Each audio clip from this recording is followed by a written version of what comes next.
The UN calls Finland the happiest country in the world, yet 20% of its women under 30 use antidepressants.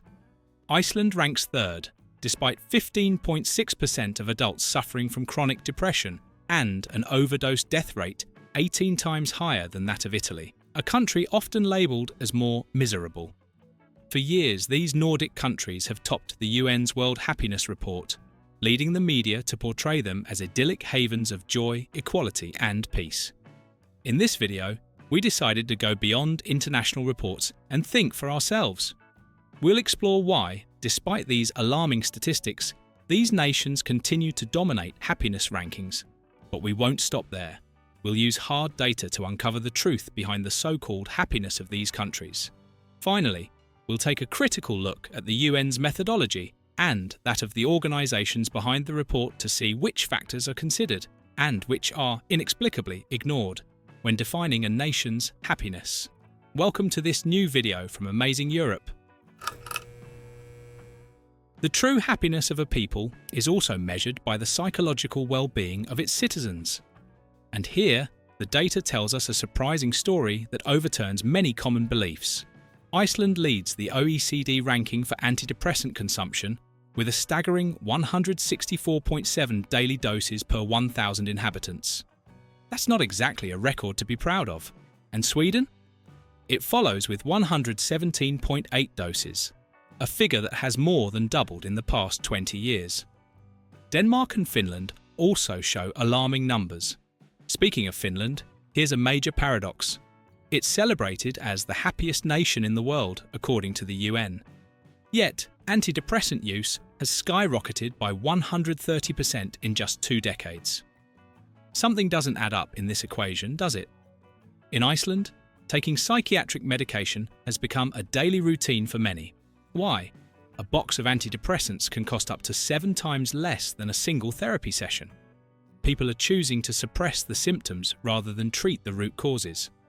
But the most disturbing figure concerns young Icelandic women. Antidepressant prescriptions among girls have increased by 90% in just 10 years. A generation growing up dependent on medication. Beneath this tip of the iceberg lies chronic depression. Once again, Iceland ranks first. 15.6% of the population over the age of 15 suffers from it. Sweden comes third with 11.7%. But here's a warning. Among the poorest groups in Swedish society, this rate shoots up to 17.8%. Is the famous Swedish model really working for everyone? Young Swedes are facing a dramatic situation. 41% of those aged 15 to 24 are considered at risk of depression, almost 3 times the European average. A statistic that should raise serious concern. And when the pain becomes unbearable, here are the most heartbreaking numbers. Finland, the so-called happiest nation, has one of the highest suicide rates in Europe, with 15.67 cases per 100,000 inhabitants. Iceland follows with 12.49, Sweden with 12.32, Norway with 11.7, and Denmark with 11.27. But the real revelation comes when we compare this to southern Europe. Italy records just 6.44 suicides per 100,000 inhabitants. Greece? Only 5.22, less than half the rate of the Nordic countries. Nations often described as less happy or less efficient show a much greater psychological resilience. This brings us to the fundamental question: what kind of happiness are we really talking about? Is it the one measured by international reports, based on GDP and service efficiency? Or is there a more authentic kind of happiness and also a deeper sadness that escapes these indicators? Behind the alarming depression statistics in the Nordic countries lies a crucial question. What is the real cause? The answer might surprise you, and it's far more complex than the usual dark and cold explanation everyone imagines. The data on loneliness in the Nordic countries tells a devastating story.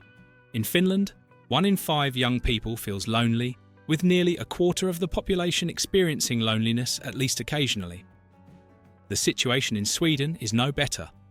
6% of adults suffer from severe isolation, but among the youth, the problem explodes, affecting 10% of men and a staggering 14% of women aged 16 to 29. Norway shows even more shocking numbers. 22% of the population declares themselves lonely, a figure that is worryingly rising compared to previous years. And young Norwegians? An astonishing 39% in the 18 to 29 age group. Even in Denmark, more than 1 in 10 people reports feeling often or always alone.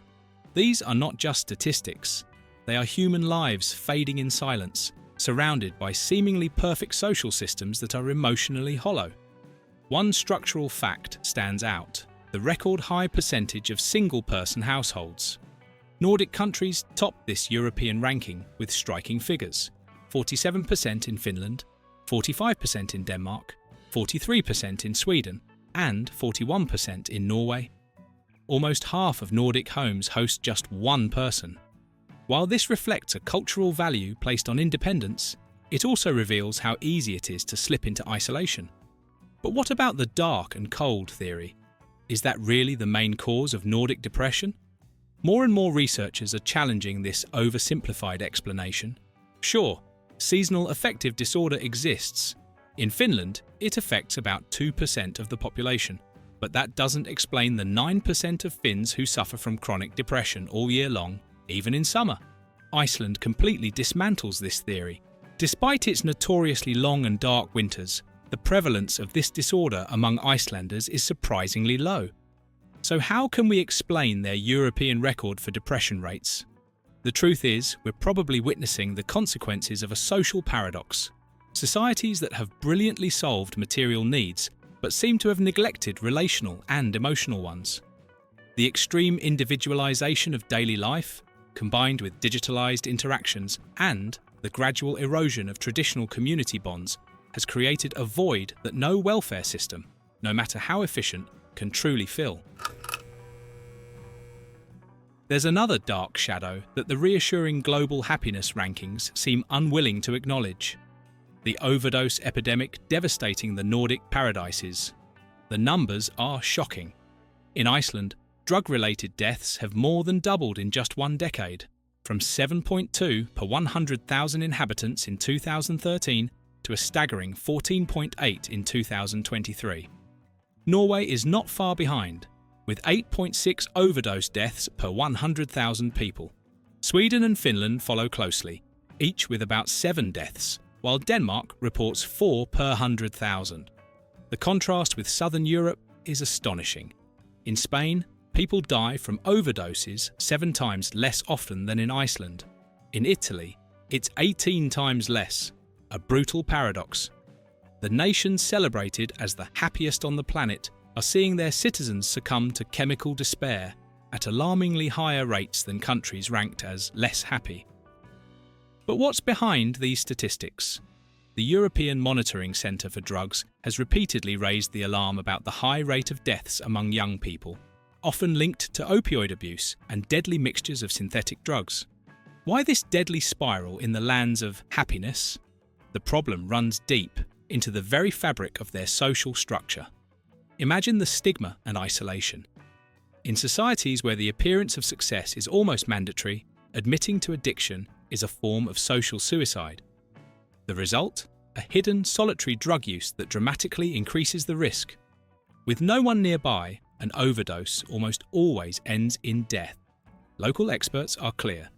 In the Nordic countries, addiction is often a desperate attempt at self-medication for deeper emotional pain. It's a way to silence trauma and depression that no one seems to listen to. And the growing crime in these once safe nations has made drugs far too easy to access. A deadly vicious cycle, while the global happiness rankings tell a story that doesn't match the reality many people are living. And when it comes to crime, get ready, there's a lot more to uncover. In these countries, especially in one, crime is visibly on the rise, particularly gang-related violence. Sweden is the epicenter of this unprecedented crisis. A country that for decades was celebrated as a model of social peace is now experiencing an escalation of violence that has shocked all of Europe. Shootings with automatic weapons and explosions have become routine in certain urban areas. Official data from the Swedish police and the National Council for Crime Prevention leave no room for interpretation. Rates of deadly armed violence, especially among the youth, have tragically surpassed the European average. The year 2022 marked a dark record for fatal shootings.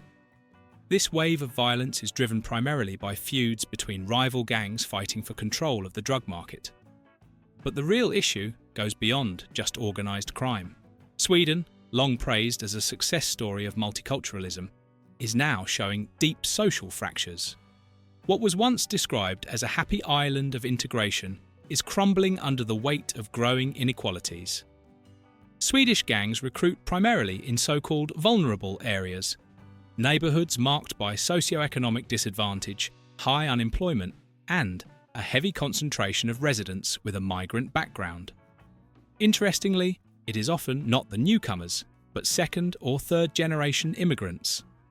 It's crucial to stress that the vast majority of people with foreign roots have no connection to crime. Still, the demographic profile of many gang members undeniably reflects this reality. These young people, raised on the margins of society, are drawn to the promise of easy money, respect, and belonging, things they feel are denied to them by mainstream society. Studies from Malmö and Stockholm universities show that social exclusion, school failure, discrimination, and a lack of real opportunities foster a deep sense of alienation. And the other Nordic countries? They too are showing worrying cracks. Denmark has battled bandekriminalitet for years, with periodic violent feuds in Copenhagen, responding with particularly strict policies. Norway, especially Oslo, faces gang problems linked to drug trafficking. In Finland, concern is rising over these gangs and increasing youth violence in the Helsinki area. Even Iceland, despite its small size, is not immune to international drug trafficking. The Nordic dream of a harmonious, perfectly integrated society is clashing with a more complex reality, marked by fractures. And this is not the only myth to be debunked about these countries. The Nordic countries are often celebrated as paradises of gender equality, and in part, that's true. Just look at their impressive female employment rates and generous paternity leave policies. But behind this glittering facade lies a shocking reality that experts have called the Nordic paradox, a disturbing enigma that forces us to rethink what we really mean by equality. How can the most advanced nations in the world for gender equality also record alarmingly high levels of sexual violence against women? The numbers are staggering and impossible to ignore. In Finland, 2022 data show a rape rate of around 33 cases per 100,000 inhabitants. The situation in Denmark is just as dramatic. A 2014 European survey ranked it first in Europe for the prevalence of physical and sexual violence against women. And while around 890 rapes were officially reported in 2017, experts estimate the real number of victims or attempted victims to be around 24,000. Justice? Almost non-existent. Only 94 of those cases led to convictions. Norway is no exception. A 2023 report revealed that 1 in 5 Norwegian women has experienced sexual violence in her lifetime. Most cases go unreported, and even when they are, 75% to 80% of reports lead to no conviction. It's important to make a crucial clarification. In recent years, almost all 5 Nordic countries we're analysing have changed their rape laws by introducing a fundamental principle. For a sexual act to be legal, there must be clear and explicit consent from both parties. This means it's no longer necessary to prove that the victim fought back or that physical violence occurred. If there's no voluntary yes, it's rape. This reform has led to an increase in officially recorded cases, partly because situations that were not previously classified as rape are now recognised as such. But the issue goes beyond statistics. Sweden is one of these countries. It introduced this law in 2018. However, even before the reform, in 2014, Sweden already ranked third in Europe for the number of women who were victims of sexual violence. And in 2018, shockingly, 1 in 10 Swedes still believed that if a woman is assaulted, it's partly her own fault. And Iceland, despite its image of formal equality, the island records alarming levels of domestic violence. Reputable studies show that a full 22% of Icelandic women have experienced it, a gut punch that shatters the idyllic image. But the real twist, the true shock, comes when we compare these figures with Southern Europe. Countries like Italy and Greece, often labelled as more traditional and unquestionably behind in official gender equality indexes, show significantly lower rates of domestic violence than their Nordic cousins. How is this possible? Experts don't agree. Some argue that women in Nordic countries report more, and that's why the numbers are so high. A convenient explanation, but one that doesn't entirely hold up.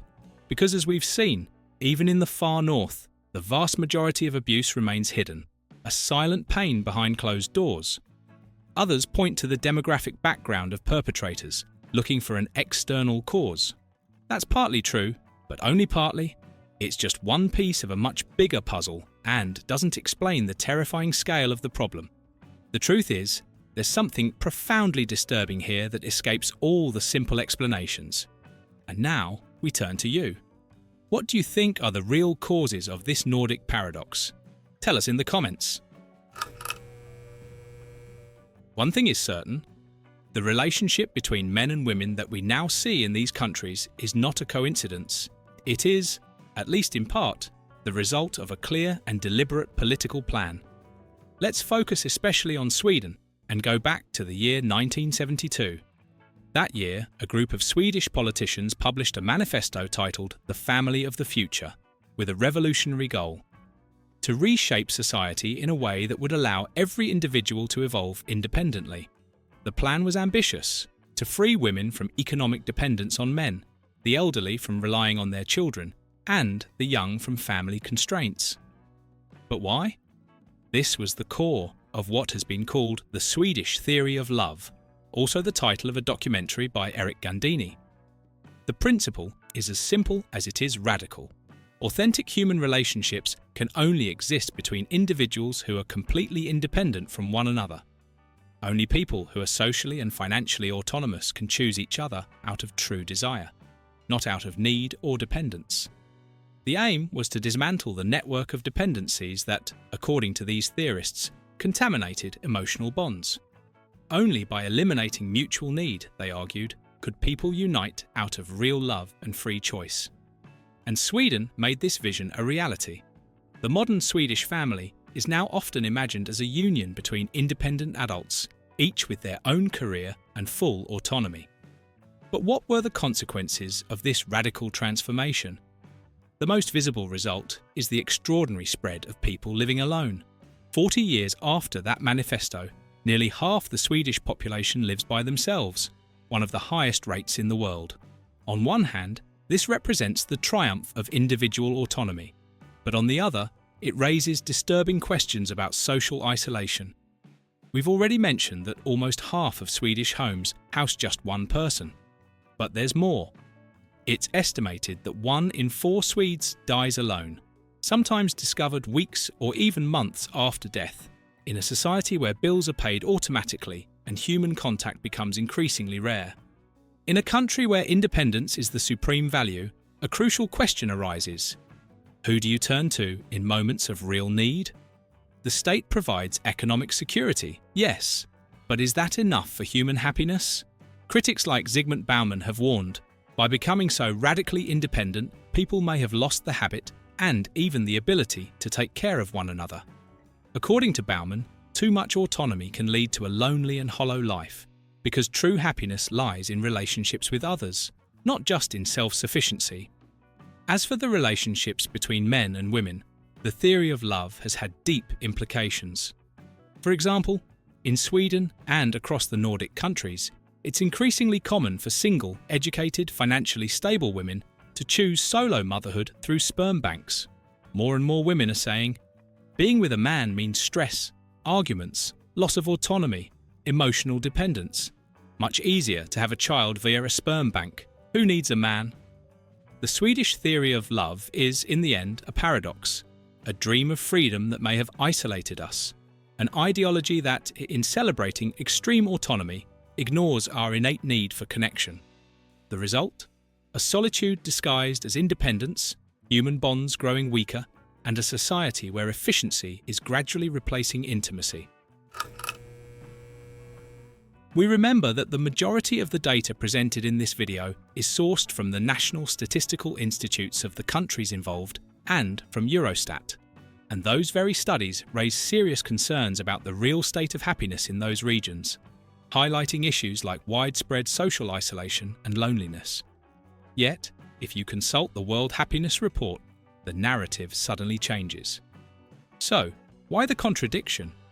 Before we answer that question, if you're finding this video interesting, please give it a like, subscribe to our channel, and click the bell so you never miss a new video. And don't forget to check out our new channel, America vs. Europe, where we rank US states, Canadian provinces, and European countries on a variety of fascinating topics. According to the UN and other organisations that published this report, one of the key pillars of Nordic happiness is said to be strong social support. The certainty of having someone to rely on during difficult times. In Iceland, for example, family relationships are described as flourishing. According to their report, this is supposedly demonstrated by the high number of weekly meals shared together. In short, these countries are presented as models to emulate, especially for their mutual solidarity. But a glaring contradiction arises. Why does this same report show rates of deaths of despair, suicides, and overdoses that are far above the global average? Why is this crucial information seemingly ignored in the final happiness ranking, even though it's present in the report itself? The fundamental question remains, why does the UN study overlook the data provided by local experts about the unhappiness of their own citizens, while at the same time showing that they are aware of it? What is the methodology used in this report to compile its ranking? Imagine being asked to rate your life on a scale from 0, the worst possible life, to 10, the best possible life. That's exactly what the World Happiness Report does. It asks countless people in each country to give such a score. The average of all these scores becomes the nation's happiness score and forms the final ranking. But why do some countries score higher than others? To understand that, we need to look at what is considered in this report. The report analyses 6 key factors. Number 1, wealth, how rich a country is on average. Number 2, health, how long people live in good health.